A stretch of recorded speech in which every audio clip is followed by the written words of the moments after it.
הרצאה השנייה של דרור הלפר, המשך על אותו נושא, איך הגישה של TDD משפיעה על הארכיטקטורה ועל הדיזיין של מערכות תוכנה.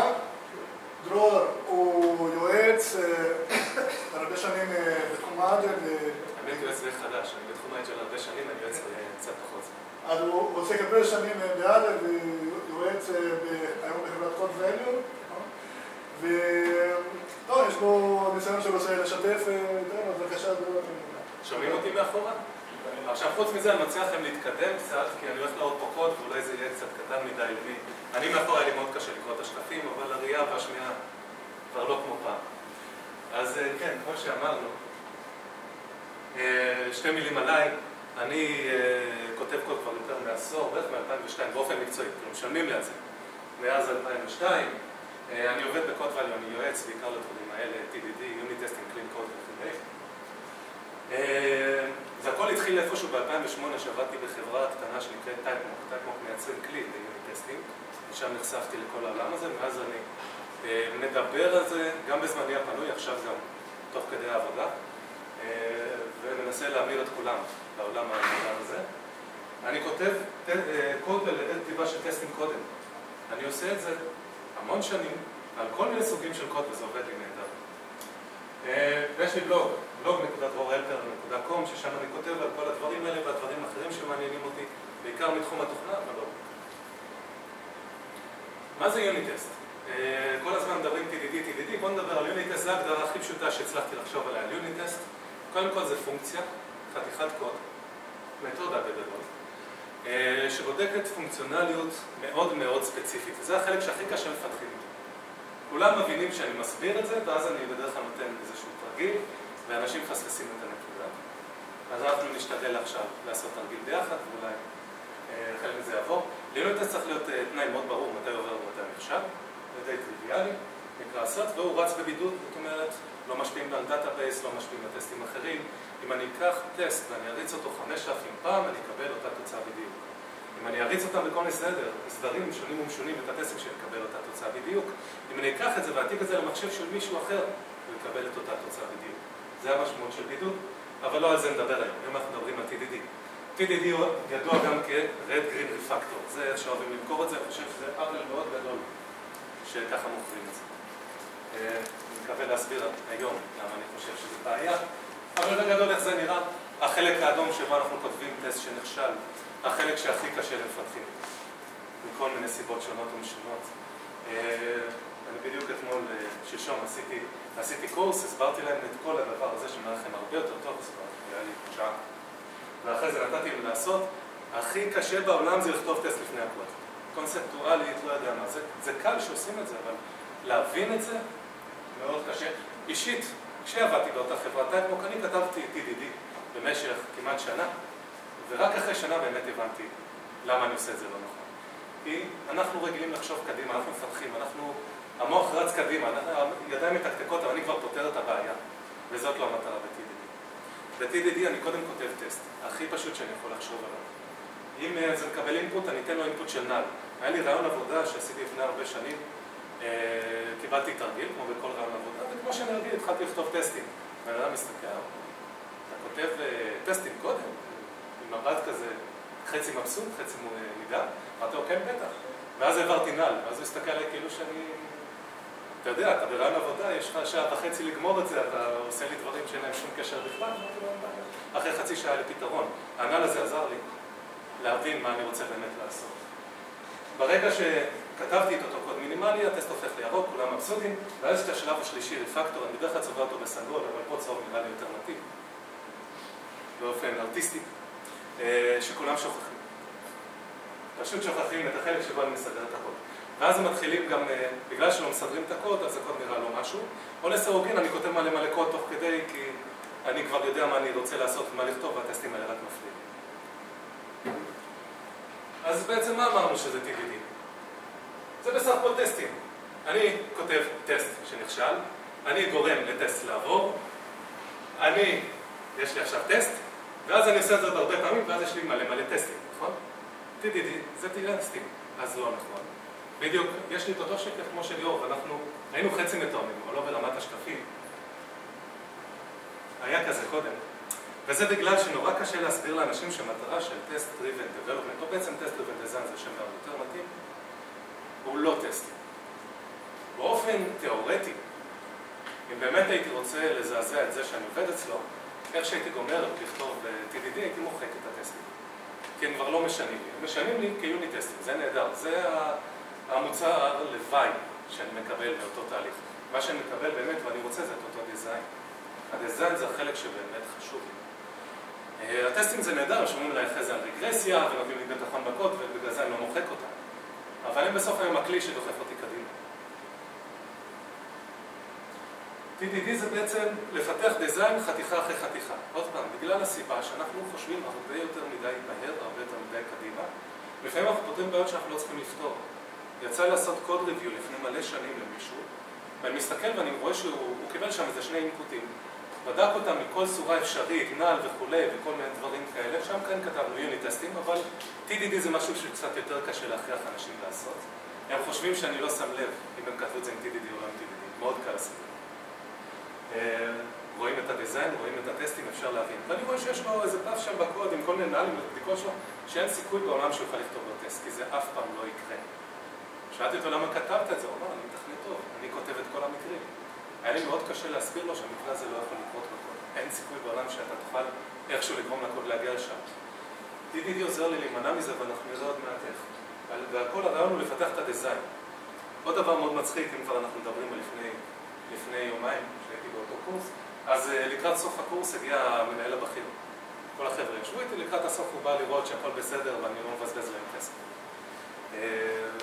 ואז הוא הצטרף לתרגיל האחרון, לתרגיל האחרון במקרה היה תרגיל של TDD. השארנו את זה לסוף, אנשים נוטים להגיד, טוב, קודם תלמד אותו כל יוניט טסטים, כל הדברים, לגאסי קוד. בסוף תלמד את TDD אם יישאר זמן. אני מסכים, אני יועץ, מה שהלקוח רוצה לקבל. אני ממליץ, אבל בסוף היום הוא זה שמחליט. ואז עשינו תרגיל TDD, אחרי שהחבר'ה כבר שמעו אותי חופר על הנושא במשך יומיים. והוא ישב שם עם קבוצה עם שני חבר'ה מאוד מוצלחים ברמת התכנות. והם הסתבכו חבל הזמן, כי אני בוחר תרגיל אמיתי, ויש לי קסם לתרגיל הזה. נורא קל לפתור אותו עם TDD, נורא קשה לפתור אותו. ואני רואה אותם מתפלפלים עם עצמם עם כל המקרה קצה והדברים שיכולים לקרות. ואני באתי לשם ואמרתי משפט שכנראה אני הולך להגיד יותר בחיים, אמרתי להם, תפסיקו לחשוב קדימה. ואז הוא הסתכל במבט חצי נפגע ואמר לי, זה משהו שאתה לא אמור להגיד, לא לחשוב יותר מדי. אני רוצה שהם יחשבו, אני רוצה שהם יתכננו, אני רוצה שהם יעשו דיזיין. זה בסדר, אבל בואו, עכשיו נשאר לנו עוד שעה וחצי, בואו תנסו. הם הסכימו ואני מקווה שהם שמו לב להבדל ממה שהיה להם קודם. אז דיברנו על TDD ועל טסטים עוד לא ראינו כלום, אז בואו נדבר על תרגיל נורא פשוט. במאמר מוסגר, התרגיל הנוכחי, הדבר הזה, זה פישוט יתר של קוד אמיתי שיצא לכתוב. אני כותב אפליקציית טלפון. אני כאן גם עושה רק כיוון אחד, אני קיבלתי שיחה.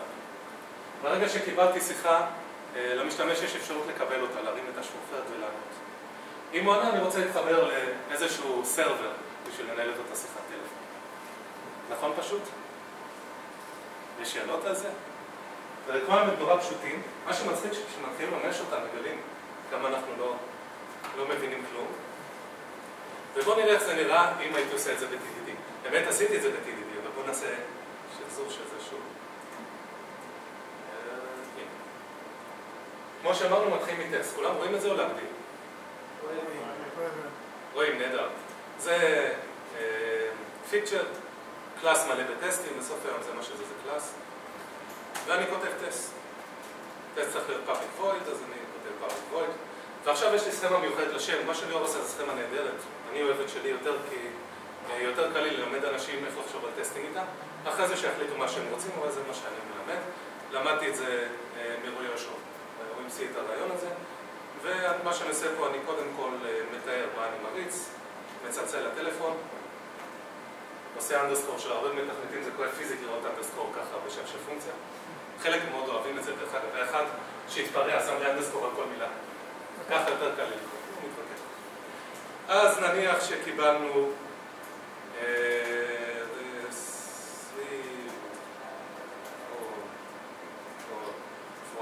קליינט, כי יש לי איזשהו קליינט, ואפילו יש לי את החוזה שלו כבר, לא בגלל שאני יודע מה הוא יהיה, כי כתבתי בבית איזה משהו, אם זה משהו מעניין אתכם, ככה נראה הקליינט שלי.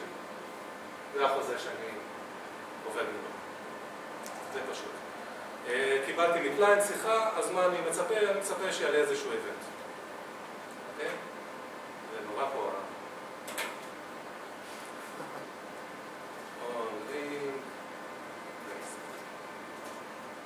עכשיו, מה יפה בשם הזה? זה החלק הכי חשוב בטסט, שלא יהיה לכם שום אשליה. זה החלק הכי משמעותי בטסט שכולם שוכחים. הסיבה נורא פשוטה, עכשיו הגדרתי מה אני הולך לעשות. בואו רגע נסגור את זה כדי שתוכלו לראות את הכל. עכשיו אני כבר חצי יודע, הופה, מה אני הולך לכתוב. הולך לשגר אותי. אז קודם כל אני צריך לייצר את מי שאני בודק. אני אעשה את זה ככה. יש לי איזשהו פון, שווה, ניו.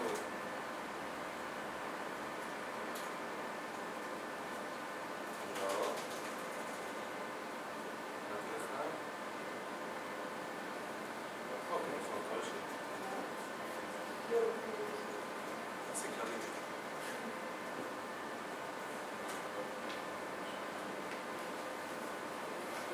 רישארטר בפעולה.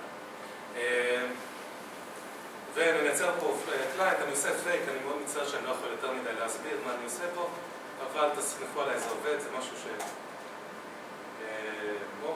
פייק של I או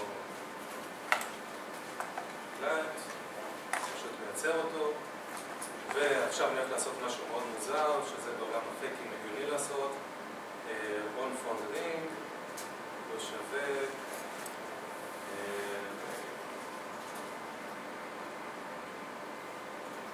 עכשיו, גם מי שמכיר C# זה חצי מוזר מה שאני עושה, אז החבר'ה של הג'אווה אז יכולים להרגיש ככה עצמם.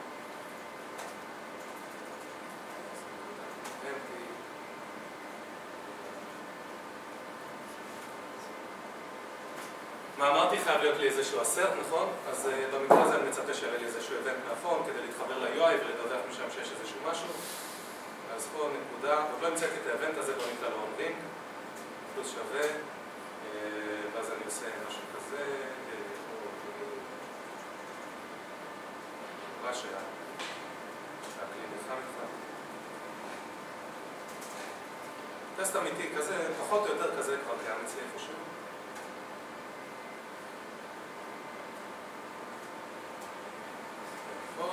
מה חסר לי בטסט, אתם יודעים להגיד? אמרתי צריך להיות תנאי ברור של הצלחה או כישלון, נכון? אין פה תנאי ברור של הצלחה או כישלון. בואו נעשה, זה נקרא assert בעולמנו. assert that. וואי, נשאר אתה היום.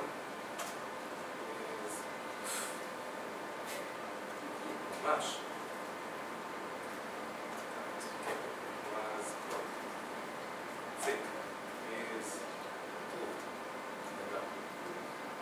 כולם מבינים פחות או יותר מה קורה בטסט הזה, פלוס מינוס עד כדי שפת הפיתוח שאני משתמש בה. אם לא עונים, אני מניח שכן. בסדר? עכשיו חסר לי ה-on-ring הזה, אז בואו נוסיף אותו רק בשביל שהטסט יקמפל, ככה זה נורא משעמם. רואים? אין לי פה כלום. אין לי כלום ביד ימין, לי כלום ביד שמאל, לי כלום בתוך הקלאס. אני אעשה איבנט.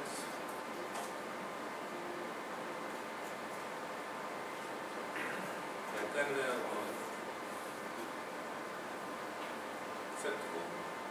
בוא נראה שמתקמפל ולא עושה שום בעיות. מתקמפל. אפשר להריץ את הטסט, זה בדיוק מה שאני מתכוון לעשות, זה חלק האדום של טסט driven development. כן. וחשוב לא פחות, לסמן לו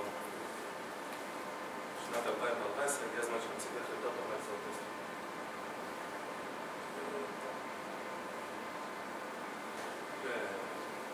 עוד מעט נקבל את התוצאה שכנראה תהיה יכולה שום דבר מעניין בתוך אותו טסט.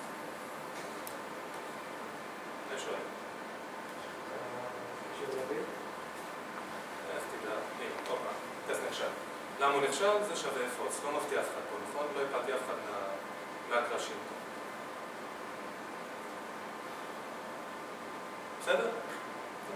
לא מדהים במיוחד. עכשיו החלק היותר מעניין.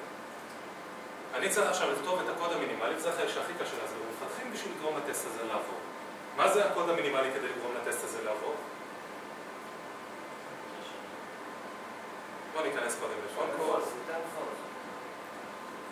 מה? כן, זה מאוד מינימלי וכנראה הייתי עושה את זה, אבל כרגע אנחנו בעולמנו, אנחנו קצת נדלג כמה שלבים קדימה, אבל לא יותר מדי. קודם כל צריך לקבל את אותו פון קליינט, נכון? צריך לקבל ממנו את השיחה. עכשיו אני רוצה להתחבר לאמייל שלו. on-phone-ring, פלוס שווה. עכשיו יש לנו משהו נורא דומה עם ליסנר.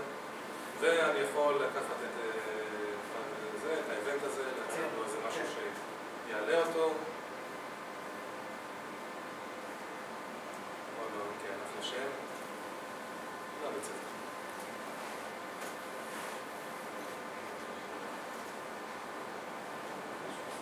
עכשיו הוא אומר לי בטסט, יש לך בעיה, זה כבר לא מתקמפל, אני יודע בשביל זה יצרתי את החלק. סבבה. טסט עובר. מאוד לא מרשים, נכון? עוד לא עשינו שום דבר, זה החלק הכי קשה לפתח. בואו נוסיף פונקציונליות. אמרתי, הדבר השני שאני צריך לעשות, אחרי שצלצלתי, אם היוזר אומר לי הכל בסדר, אני מוכן לקבל את השיחה, אני צריך להתחבר לסרבר, נכון? בואו נכתוב רק טסט בשביל הדבר הזה. עכשיו אני ארוץ קצת יותר מעט, כי כולנו כבר רגילים לדברים.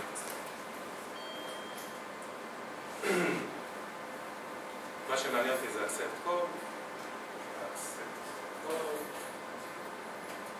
מה אני הולך לעשות? אני הולך for ring and accept call. ומה יקרה? connect to server. דרך אגב, אתם יודעים באמת מה הדבר הכי קשה בתכנות? שמות, לתת שמות לדברים, באמת. בגלל זה החלק הזה של השם, אנשים נופלים בו. אבל ברגע שאני יודע שזה מה שאני רוצה לכתוב, אז סבבה. תראו משהו, אני אעשה פה איזה copy-paste כזה מהיר, כדי לחסוך זמן, וגם, כי בדרך כלל ככה אני כותב טסטים, נורא כואב לאנשים החלק הזה גם כן. קורה. אז התחברנו, כבר לא מעניין אותנו הבאזוולד הזה. אנחנו יודעים שהקפצנו event, ואנחנו הולכים לפון, עושים accept call. זה הפונקציה שאני הולך לממש, ואני ממש אותה בצורה רכה. אני מחק את זה רק בשביל שטסט לא ייפול סתם לאקספשן האפקטיבי הזה. ועכשיו אני מצפה לגלות, וזה עוד קטע קטן כזה של מוקים, למי שמכיר, אני רוצה לראות שפק קליינט, נקודה connect, והפונקציה שמעניינתי, מסטד, ואתה חייבת לקרות. אחלה?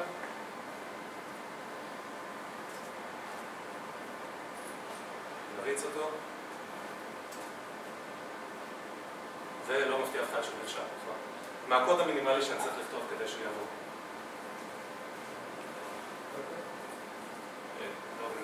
מתי היחידי שיענה? אז אם עשינו accept call, אנחנו רוצים קוד מינימלי שיעבור, זה לקחת את זה, לרשום client, נקודה, connect, set to. מימשתי את כל הדרישות שנתנו לי, בהצלחה יתרה. נכון? זה הקוד שעונה לדרישות שקיבלתי ממר product definition. מר product definition כנראה לא עשה עבודה כל כך טובה, כי כנראה על הדרך עכשיו חשבתם על עוד דרישות שלא כיסיתי. אני מקווה. אבל לא מעט נדבר על זה.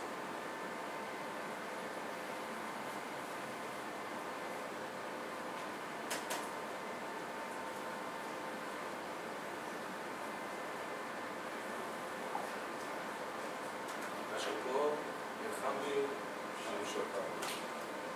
רגע.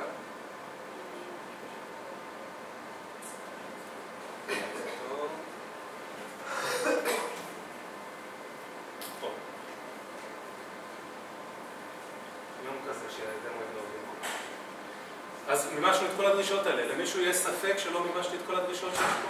עם הקוד הלא מסובך כל כך שכתבתי. משהו כזה נראה בקוד האמיתי. עכשיו אחרי שדיברנו על TDD וכולם יודעים מה זה יוניט טסטים, אפשר לדבר על משהו אחר לגמרי, צלילה. מי כאן צולל? אתם יודעים איך מנווטים מתחת למים? מתחת למים יש בעיה גדולה מאוד לנווט. אי אפשר לשאול כיוונים מאף אחד. מעבר לזה, אתם לא רואים כל כך רחוק מתחת למים, זה תלוי בתנאי הרעות ומזג האוויר, גם תיכון יותר קשה מאילת.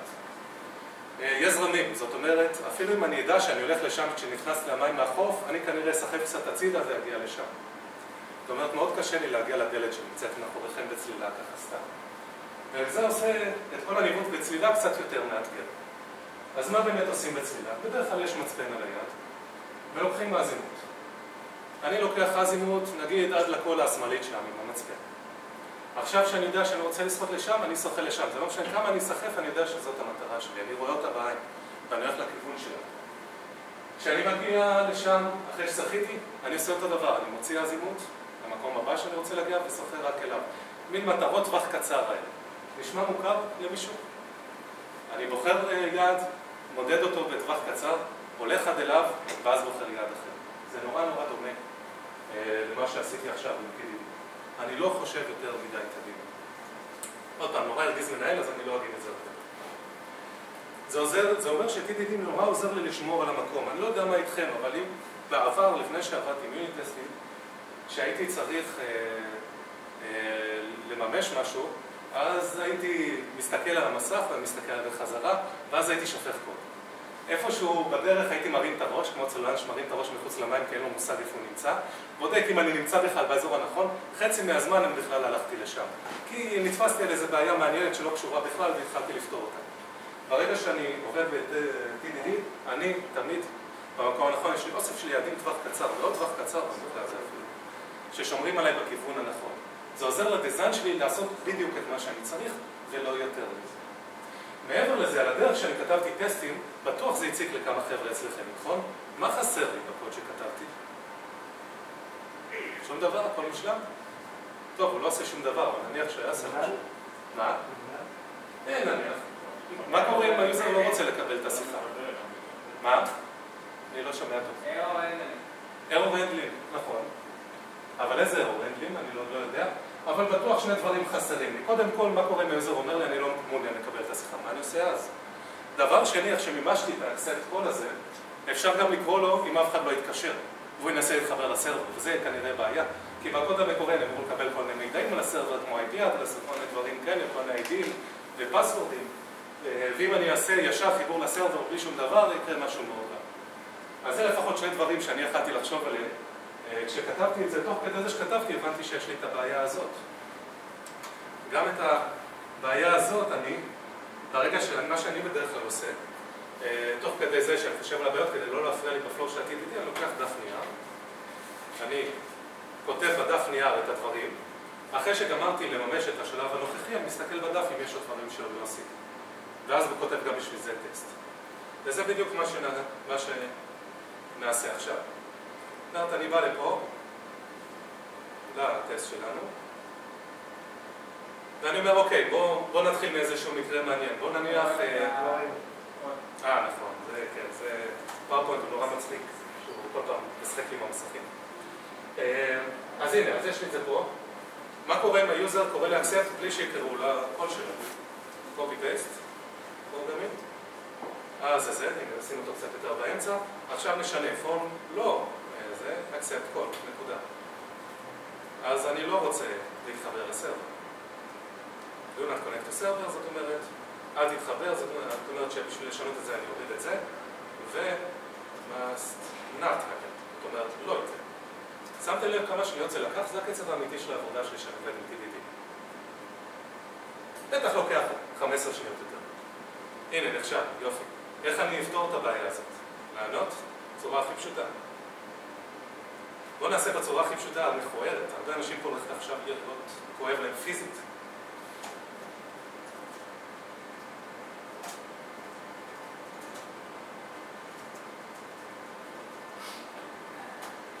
למי כואב?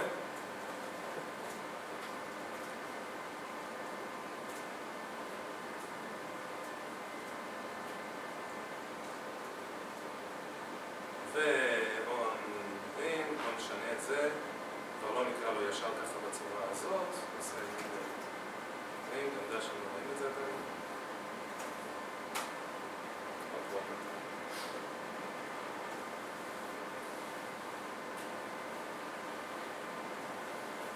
לא רוצה לשחק.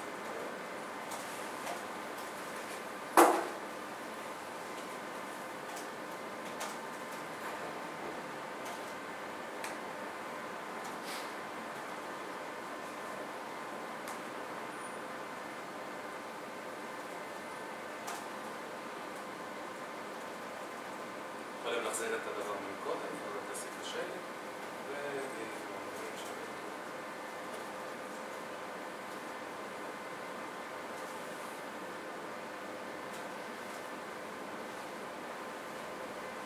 טסט עבר, גם נריץ את כולם, למרות שלא שעברתי כלום, זה הפלואו מלא. הכל בסדר, מימשתי את המקרה קצה, לקח לי פחות מדקה. בעולם האמיתי אולי זה ייקח 2 דקות. תאמינו לי שגם את השני אני יכול לעשות באותה קלות.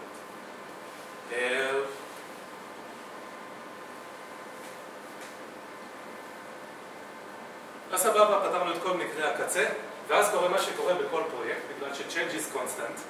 אנחנו מגיעים, מראים ללקוח או למנהל המוצר, ומה הדבר שהוא אומר? הוא אומר קודם כל, נפלא, כי הוא מבסוט, אבל אני רוצה את זה ככה. ומשנה לנו את הכל 180 מעלות. עכשיו, אני תמיד צוחק ואני אומר שכשזה קורה, המפתח הרגיל יסתכל במבט מאוכזב, ויגיד לו, תשמע, אני יכול לעשות את השינוי הזה, זה ייקח לי 2 שבועות עבודה. זה לא באמת ייקח 2 שבועות עבודה, אבל כתבתי כבר בוכתה של קוד ולא בא לי לשנות. מה שיפה ב-TDD הוא מטפל יפה מאוד בשינוי של requirement, גם כן. אם עכשיו פתאום אותו מנהל מוצר מחליט שלפני שאני מתחבר לסרבר, אני מצפה לקבל איזשהו acknowledge. איזה יופי. אני בקלות כותב את זה ב-TDD, אני פשוט משנה קודם כל את הטסט שמתחבר, אחרי זה כותב טסט חדש, אני סופר את העניין הזה. לקוצר זמן אתם לא תראו אותי מתקתק הפעם, אבל זה הפלואו, וזה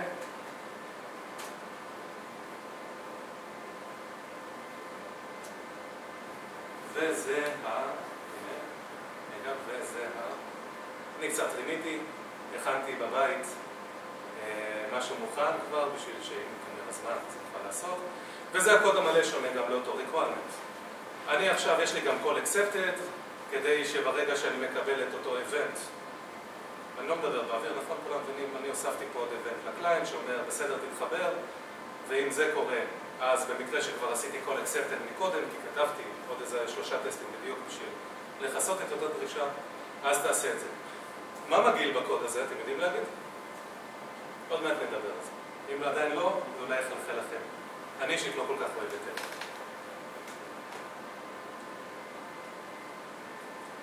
שאלת בונוס, אתם יודעים איך מעצבנים מפתחים? אנשים שכותבים קוד? מה? מתכנתים? לא, אני מפתח תוכנה. לא, קוראים להם מתכנתים, אז הם מתעצבנים. זה מאוד מעצבן. רם אותי. לא, תכנתים זה המילה הכי מעצבן בעולם. זה סוג של זלזול. או קוד בנקי, זה יותר טוב. כן, ואם זה נכון אז זה חבל. זה גם, אבל אם אתם רוצים לראות מפתח מעבד את זה, תבואו לעבר 5, 20 פעם ביום, תדפקו לו על הכתף, תשאלו שאלה, כל שאלה בעולם. אתם יודעים למה זה כל כך מעצבן? בגלל שאתם כרגע, הוא היה על איזה מסלול מאוד מהיר, כמו איזה מכונית מרוץ, ואתם כרגע חתכתם לו את קו המחשבה. רוצים יותר להסבן אותו, תזמינו אותו לישיבה באמצע של חצי שעה. אין סיכוי שהוא חוזר לאותה נקודה שהיה בקודם. מה שיפה באותם יוניט-טסטים, זה כמו לשמור את המצב הנוכחי שהייתי בו. אני רק רוצה לדעת איפה הייתי, אני מריץ את כל הטסטים, ואני רואה איפה הייתי ואני ממשיך מאותה נקודה. הזמן בוט שלי קטן משמעותית. לא שואל, זה מאוד עוזר לי להמשיך באותו דיזיין, כי אני גם לא מאבד את קו המחשבה. אני פשוט מריץ את הטסטים, אני רואה מה נושאים, אני רוצה, אני קורא את הטסטים. רק מהשם שלהם, בגלל זה אמרתי שהשם הוא מאוד חשוב. אם תקראו עכשיו את השמות פה של הטסטים, זה בדיוק הטסטים שכתבנו קודם, אני מבין בדיוק איפה אני עומד ומה אני עוד צריך לעשות. עכשיו, כמו שאמרתי, השלב האחרון ב-Red Green Refactor הוא נקרא Refactor, ואנשים שוכחים את זה, די הרבה, וזה קצת חבל. קודם כל, אני יכול עכשיו להיכנס לקוד ולעשות שינויים דרסטיים, ואני בטוח, יש לי טסטים, אני לא משנה את מה שהקוד עושה, אני משנה את איך שהוא עושה את זה. וזה נהדר, אם אנחנו ניקח את אותו דרישה שלנו קודם, אז זה רק התחלה, אבל אתם לא יודע אם אתם יודעים, קוד גרוע נעשה... עדיין הקוד לא... אני יודע, אני בדיוק דואג גם לזה. אני מנסה לפחות. אבל תודה, זה לפעמים שוכח. קוד גרוע נעשה יותר גרוע לאורך זמן, הוא לא מתחיל גרוע, ופה אני כבר רואה הידרדרות. אתם יודעים מה הידרדרות? היה יום העצמאות לא מזמן, השתמשנו בדגלים גם פה בקוד. יש לי פה את כל המשתנים הבוליאנים האלה, ואני משחק איתם פה, לעלות משתנה, להוריד משתנה, אני צריך לאפס אותם בסוף כדי לחזור למצב שבו יוכל לקבל שיחה חדשה, וזה סיוט. הארכיטקטים שבקהל, מלהסתכל על התרשים שהיה לי מקודם, על הדבר הזה, יש פאטרן שקופץ לכם לעיניים? נכון, סטייט. בדרך כלל שבדגל השני אני מבין שאני צריך לעשות פה את הסטייט פאטרן. לקחתי את הקוד הזה, ובאמת על השעון מדדתי לעצמי, לקח לי פחות מ5 דקות להעביר אותו לסטייטים. זה נמצא פה. זה באמת, לא רציתי לגזול 5 דקות מההרצאה, אז זה נמצא פה. זה בעצם פון 2, פון המשופר. אם אתם רוצים אני יכול להריץ עליו את כל הטסטים והם יעברו. ובגדול, הפון המשופר השתנה קצת, וזה סטייט שלא ממומש אידיאלית. יש לי הרבה דברים פאבליקים, קיצרתי לעצמי דרכים, אבל אני מחזיק פה את הסטייט הנוכחי. הסטייט הנוכחי מממש את כל הדברים בצורה ריקה.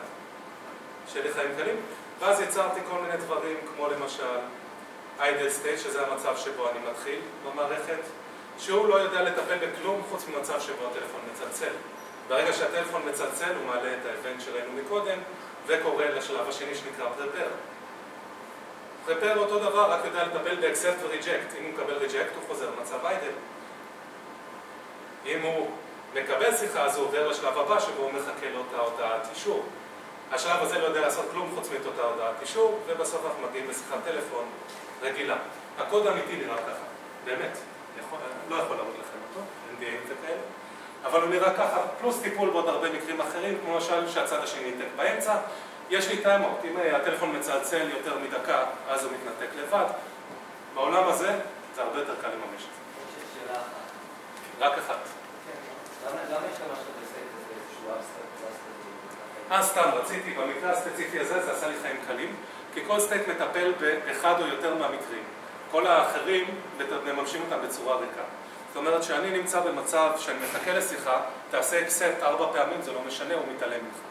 בגלל זה מימשתי את זה כאבסטרקט ולא כאינטרפייס. בעולם האמיתי יש לי אינטרפייסים ועוד דברים, ודיווחים ללוג וכולי, ועוד שגיאה. אבל פה זה מספיק טוב. אני רוצה שהאיידל יטפל רק בשיחת טלפון, אני רוצה שפרפר יטפל רק ב-accept או reject, וגם בהתחלה שהוא בדרך כלל מעלה טיימאוט כדי לדעת לעבור אחורה, לבטל את השיחה אם אני לא עניתי אחרי זמן מסוים, אחרת הטלפון הזה יצלצל לנצח. ובגלל זה סטייט היה לי נורא מתאים פה והגעתי אליו ב-TDD. דיזיין, נכון? עכשיו זה כמה שאפשר בחצי שעה או פחות להראות את היכולות דיזיין של טסט דריבן דיזיין.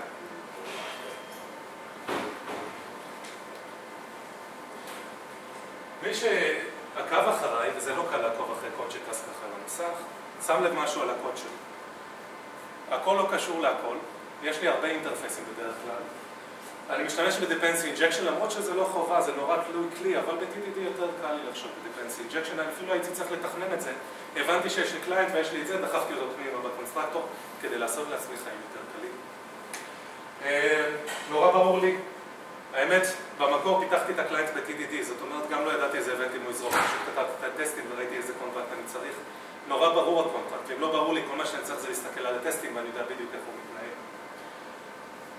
וזה משנה את הדרך שבה חושבים על טסטים. יש ויכוח שלם עכשיו שהתחיל דיוויד הייסלמייר, שהוא על למה TDD הורג לי את הקוד, אבל כמה שהוא לא אוהב את המתודולוגיה, ואפשר להתווכח בעד ונגד, אני אישית חושב שהוא טועה, הוא צודק בכמה דברים. הוא צודק שאם לא עושים את זה נכון, דברים רעים קורים, וזה בדיוק הבעיה שלו, אבל זה לא אומר שהמתודולוגיה לא עובדת.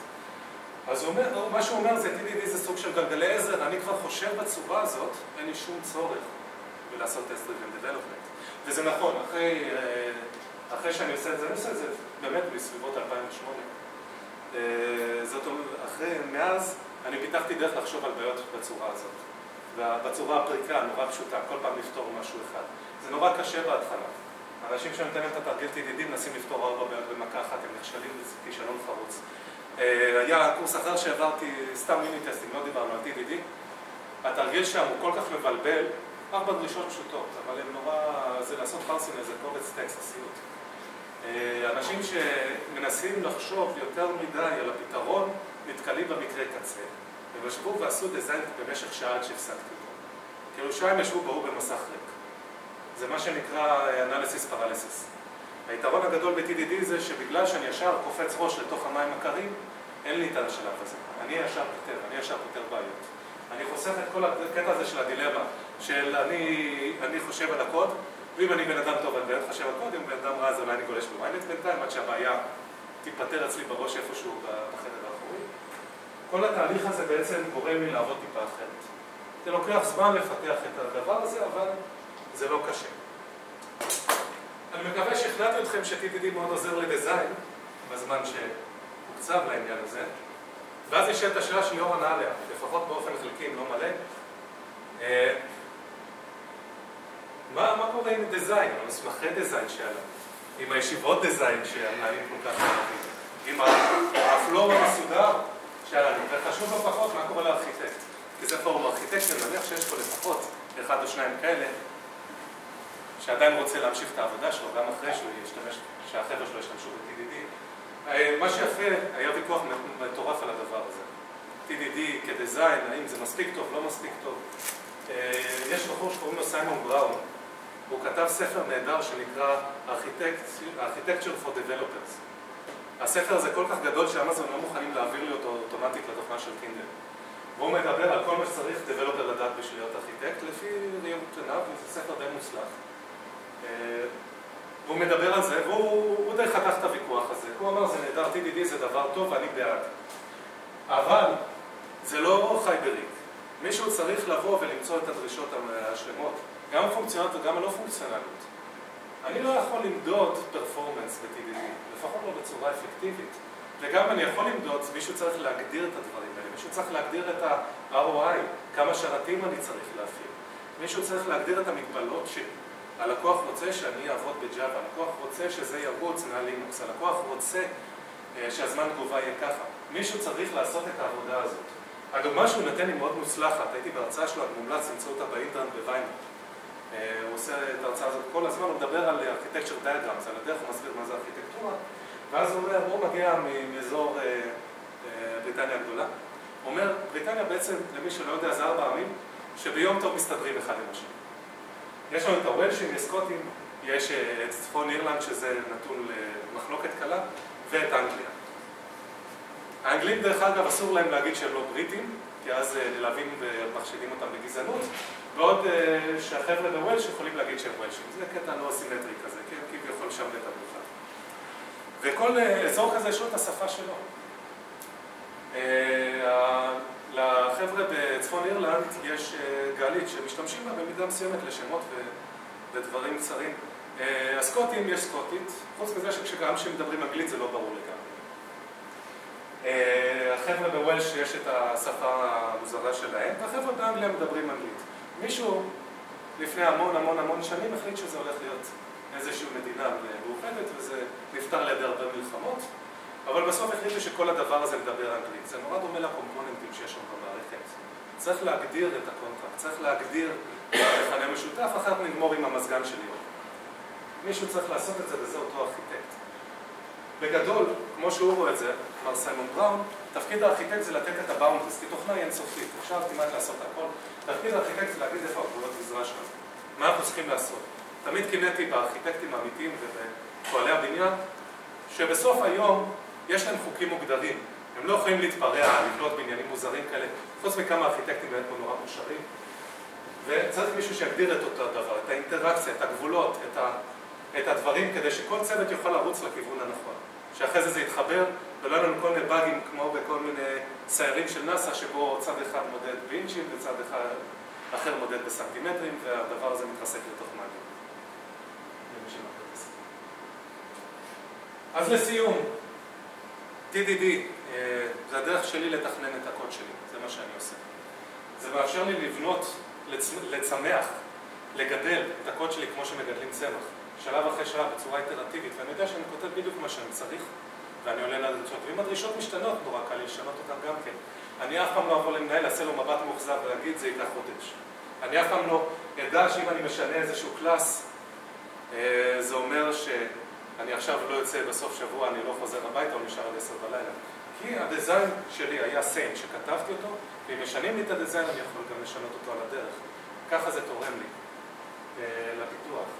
אני משמעותית מוריד את ההפרעות. אני כבר לא כל כך מתעצבן שמפריעים, רק קצת.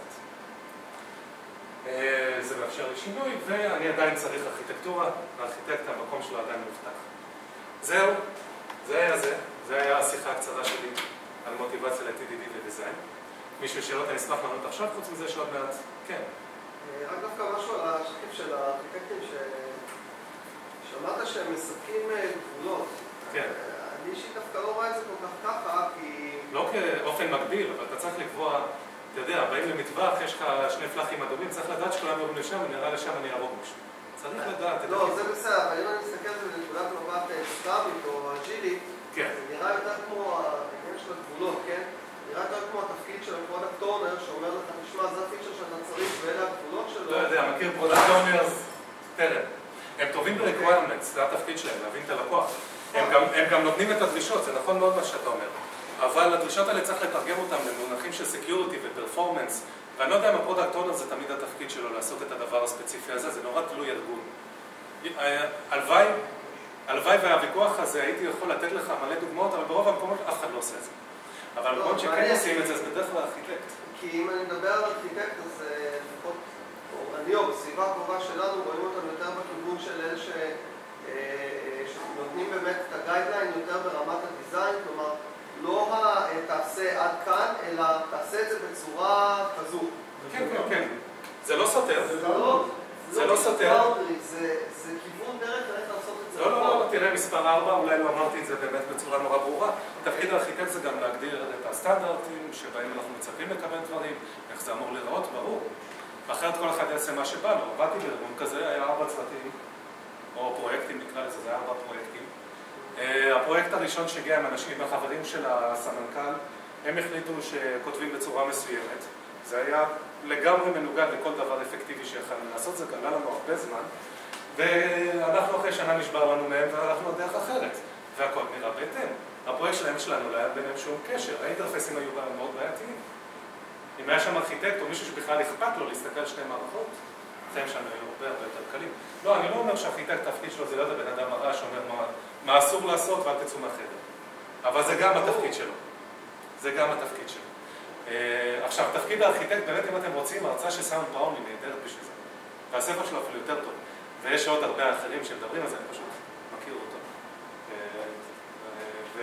וזה הרבה מעבר לסקופ הספציפי שלנו. אז בהקשר שלנו, איך אתה נותן את הארכיטקט ל-TDD? לא צריך. התפקיד שלו זה להמשיך את העבודה שלו. הוא בגדול צריך לספק לנו את כל אותם סטנדרטים, זה לא משפיע. הקוד שלי כתבתי אותו לפי הסטנדרטים שהוגדרו על ידי מייקרוסופט. היית מגדיר לסטנדרטים של ג'אווה. לחלוטין לא מסכים. לא חייב. כי ראיתי ארכיטקטים שישבו, קודם כל 90% מה-100 עמודים שהם כותבים זה throwaway. זה ייקח להם חצי שנה. רגע, שנייה, סליחה. הייתי צריך להגיד ארכיטקט טוב. לא יעשו כלום. אני מצטער, לא אמרתי ארכיטקט טוב. תשמע, זה לא נכון מעולם מושלם. אני עובד עם כמה חברות שיש להם פרודקט אונר שחוץ מלספק מסמכים שמעניינים אולי יהיו טוב. לא ממש תורם לו. אנחנו בסוף עושים, אין לנו ברירה, כי הוא לא באמת נותן דרישות שאפשר לעבוד איתן. הייתי גם בחברות יותר טובות שבהן עושים עבודה מצוינת, אתה יודע, אף אחד לא נולדנו שווים בכל חברה והשטיקים שלה. אני מסכים שיש ארכיטקטים שחושבים שתפקידם זה לרשום מסמכי וורד אינסופיים, ליאור קצת דיבר על זה, אני לא חושב שזה לא טוב. אני חושב שהארכיטקט צריך להיות שם, צריך להיות חלק מהקוד, הוא צריך לתת את אותו גיידנס, הוא צריך לעזור לאנשים. הלוואי. אבל זה דעתי הפרטית, אני מקווה שאני צודק. בוא נמשיך. אנחנו עכשיו נעשה דיון בכל מקרה, נוכל להתפרע. אז דרור, תודה רבה על ההרצאה.